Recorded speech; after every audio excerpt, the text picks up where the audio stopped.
Hello everyone, मैं assistant professor Radha Tiwari GS college of commerce Wardha के e learning platform पे आप सभी का स्वागत करती हूँ। स्टूडेंट्स, आज के इस वीडियो में मैं आपको बताने वाली हूँ जानकारी powers of board of directors के बारे में।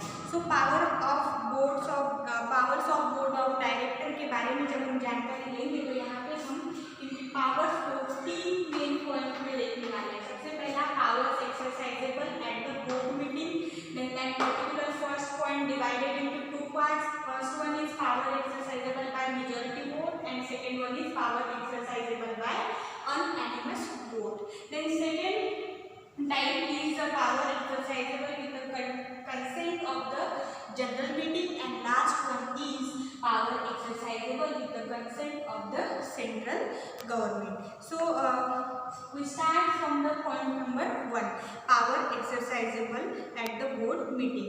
The power exercisable at the board meeting may be classified under two types, which I already mentioned over here. First one is power exercisable by majority vote. So the power exercisable by majority vote, what is the meaning of that particular line? So the board of directors of a company shall exercise some powers on behalf of company by means of resolution passed by majority at meeting of the board.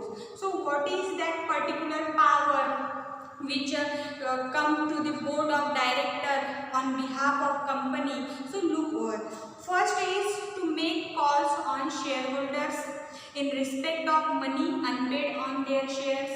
जो share holders हैं जिनका अभी तक का उनके जितनी अंश की राशि देना चाहिए थी वो नहीं देने के कारण जितनी राशि बकाया है अनपेड है उसके लिए कॉल करना पड़ेगा।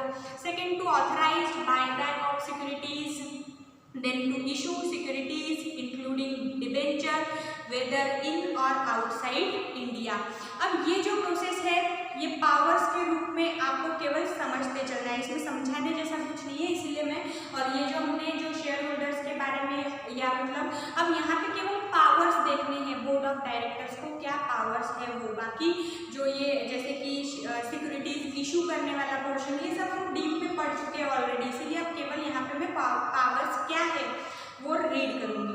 Then borrow money, to grant loan और give guarantee to provide security in respect of loans, but a banking company in the ordinary course of business does not require any resolution by the board. मतलब जो normal type की companies है उसमें guarantee देने का काम, loans grant करने का काम, ये जो मतलब इंटरनल इसमें हम जिसको कहते हैं इंटरनल मैनेजमेंट में जब ये प्रोसेस की जाती है सो ये पावर बोर्ड ऑफ डायरेक्टर्स के पास होती है। Then to invest the funds of company, then to approve financial statement and the board's report, then to diversify the business of the company, means जो हमारा बिजनेस है उसको बड़ा करने का काम करने के लिए जो जो कार्य करने हैं, जो जो अपॉर्चुनिटीज फाइंड आउट करनी है उसके अकॉर्डिंग वर्क करना है, सभी पावर्स बोर्ड ऑफ डायरेक्टर के पास होते हैं। टू अप्रूव अमालगमेशन, मर्जर और रिकंस्ट्रक्शन, अगर ऐसी सिचुएशन निर्माण होती है कि कंपनी को अमालगमेट करना पड़े, रिकंस्ट्रक्ट करना पड़े, तो ये इन प्रोसेस में से किसी भी प्रोसेस को जाने के लिए अप्रूवल बोर्ड ऑफ डायरेक्टर्स के द्वारा ही लिया जाता है। Then to take over a company or acquire a controlling or substantial stake in another company, to take up any other matter that may be prescribe, means अगर कोई अलग matter भी ऐसा है जो अख्तियार में आता है बोर्ड ऑफ डायरेक्टर्स के तो उस पर भी अधिकार के तहत निर्णय लेने का काम बोर्ड ऑफ डायरेक्टर्स करते हैं, उससे उनके पावर्स उनके पास होते हैं। Then next point, to make political contribution, then to appoint or remove key managerial personnel, जो की मैनेजरियल पर्सोनल होते हैं इनका अपॉइंटमेंट या किसी को उनके गलत काम के कारण या किसी भी कारणवश अगर रिमूवल करना है उनका तो ये सभी काम भी बोर्ड ऑफ डायरेक्टर्स के अधिकारों में आते हैं, पावर्स में आते हैं। To appoint internal auditor and secretarial auditor, then to declare interim dividend, that is the most important power which acquired by the board of directors, then to appoint additional director, to appoint alternate director, all those things or process also done by the board of directors. Then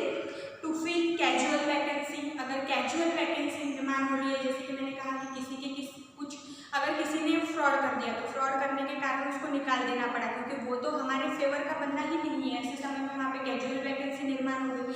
अगर किसी की आकस्मिक मृत्यु हो जाती है तो इस समय पर वहाँ पर कैजुअल वैकेंसी निर्माण हो जाती है। ऐसी जो भी कैजुअल वैकेंसीज निर्माण होती है उसको फिलअप करने का काम भी वहाँ पे एक पर्टिकुलर और एक्यूरेट बंदे को रखने का काम भी बोर्ड ऑफ डायरेक्टर्स ही करते हैं। Then to make declaration of solvency, ये सब आता है फर्स्ट पॉइंट जो हमारा power exercisable at the board meeting के अंतर्गत का फर्स्ट पॉइंट था, power exercisable by majority vote, उसमें आता है। देन अब हम देखेंगे powers exercisable by unanimous vote. So इसमें कौन कौन से पावर आते हैं?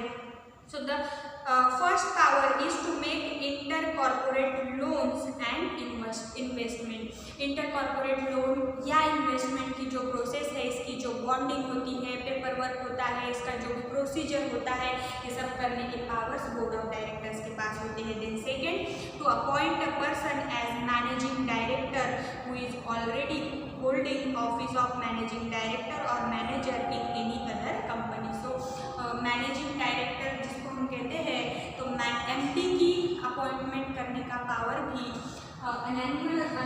अनएनिमस वोट के अंतर्गत powers of board of directors का ही एक भाग माना गया है। फिर उसके बाद second, power exercisable by with the consent of general meeting. So इसमें कौन कौन से पावर्स आते हैं वो हम देखेंगे।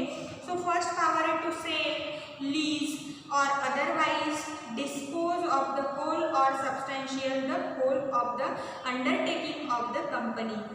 जो कंपनी के अंतर्गत मतलब असेट्स है उन्हें सेल करने का, लीज पे देने का, या जिसको हम बोलेंगे कि जो वो असेट का जो सब्सटेंशियल पार्ट है उसके बारे में कोई भी डिसीजन लेने का अधिकार भी यहाँ पर बोर्ड ऑफ डायरेक्टर्स रखते हैं। उसके बाद इवैल्यूएशन की प्रोसेस जो होती है उस पर भी नज़र रखने का काम बोर्ड ऑफ डायरेक्टर्स का होता है। देन सेकेंड यहाँ पे पावर बताई गई है to invest otherwise in trust securities, to invest otherwise in trust securities the amount of compensation received by it as a result of any merger or amalgamation।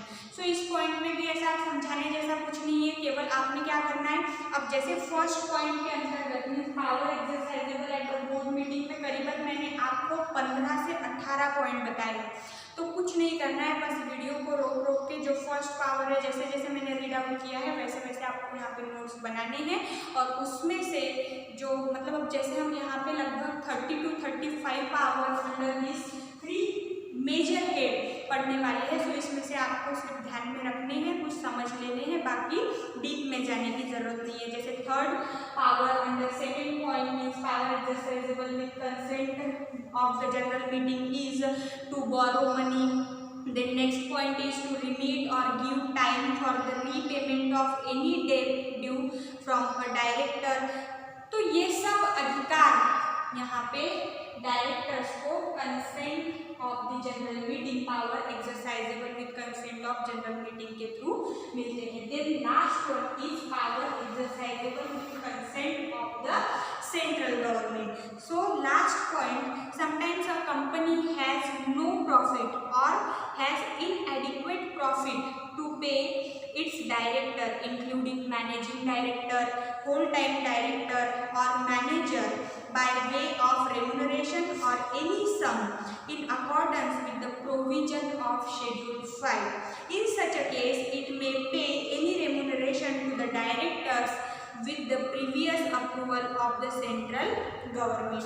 Means यहाँ पर जब company इनएडिक्वेट fund होने के कारण या इनएडिक्वेट प्रॉफिट होने के कारण फेलियर हो रही है, जो रेम्यूनरेशन है डायरेक्टर्स का, होल टाइम डायरेक्टर का, मैनेजिंग डायरेक्टर का, सो एट दैट टाइम जो पुराना जिसको हम कहते हैं कि जो प्रीवियस अप्रूवल सेंट्रल गवर्नमेंट के साथ किया गया है उसके आधार पर यहाँ पर रेम्यूनरेशन जो डायरेक्टर्स को होता है वो पे करने की एक या मतलब पे करने का या जिसको हम कहेंगे लेने का स्पेशल पावर यहाँ पे बोर्ड ऑफ डायरेक्टर्स को अलॉट किया गया है with consent of central government और with previous approval which is done with central government by the company. So with the help of that particular consent, board of directors have that particular power for recovering the money of remuneration.